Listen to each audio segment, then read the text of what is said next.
Greetings, friends! I wanted to share with you my process for creating the icon animations that I've been working on lately. These are animations of icons from a free pack of design-related icons from Envision and Vecteezy, which I'll link to in the description.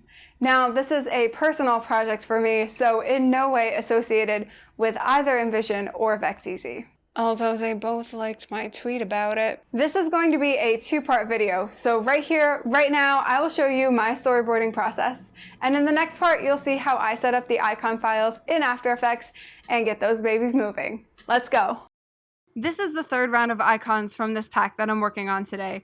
Most of these rounds are split into groups of 4, so for this round we have Easel, Type Path Tool, Pencil and Ruler, and Registration Mark. I am a huge fan of index cards. I use them for lists, doodling, and even storyboarding. Here, I start with drawing 4 square-ish boxes on the index cards, which I've already labeled according to the icon names. These are short animations, so I don't need a lot of panels. This also isn't a super detailed storyboard. It's more of an opportunity for me to get my ideas down on paper before I stare at my monitor and lose the images I had in my head. Starting with the easel, what I like to do is look at the icon and see how many pieces I can break it down into. This may not coincide with how the icon was actually created, but there are ways to work around that. We can talk more about that in the second video. I'm trying to envision how to build the icon throughout the animation, which means thinking about the purpose of each piece in regards to its real-life counterpart. Here, that's the legs of the easel versus the clipboard that sits atop, as well as how the abstract representations can interact with one another. Do the lines draw on, scale up, rotate out, split? What comes after has an impact on that. For the easel icon, I thought about it in 2 directions. Easel first, then clipboard, and clipboard first, then easel. Clipboard first means I can make the entire animation more abstract because a clipboard wouldn't be able to float in midair on its own in real life. If I animate the easel first, I can have the clipboard and papers drop down onto the easel. Those are the 2 options I ended up with, although I could keep iterating on these for days and come up with many more ways to animate this particular icon. Sketching out my ideas for the Type Path Tool icon, I knew this would be a more challenging icon to animate. This is another thing to consider when brainstorming icon animations, or really any kind of animation. How will you make it happen? When you work with keyframe animation in After Effects, the in-betweens that the computer generates for you are not always what you want. And I found this is often the case when animating a path that goes from having no curves to curves, or switching from one shape into another. The freedom you have with a morph when hand drawing is not as present in After Effects, or at least it takes a little more planning on your part to make it happen and look good. Both iterations for this icon would present that challenge for me, as I have the path line changing shape throughout.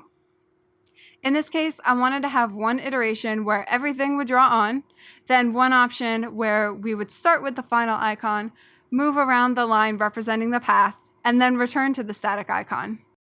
Some icons are better suited for creating these kinds of loops rather than animating on, especially when more abstract, like this Type Path Tool icon.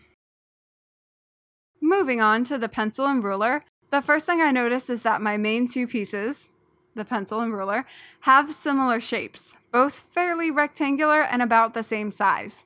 This limits some of the variety I can introduce into the animation, so both iterations this time have these pieces coming fully formed from off-screen rather than drawing on or scaling up. Since the final icon shows both of these pieces rotated, I know I can definitely play with that, having the pencil and ruler appear upright at the beginning and end with a rotation. Both iterations follow this pattern with slight variations. The final icon, the registration mark, might have been the most challenging in this round of storyboarding, kind of the opposite problem as the Type Path Tool. Animating would be simpler, but ideas for the animation did not flow as quickly. Not all static icons have the same kind of promise when it comes to animating.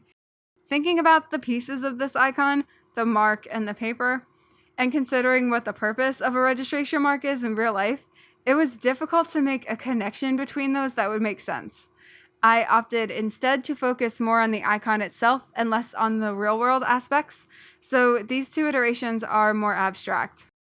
The mark animates on, then the whole thing scales down to show the paper around it.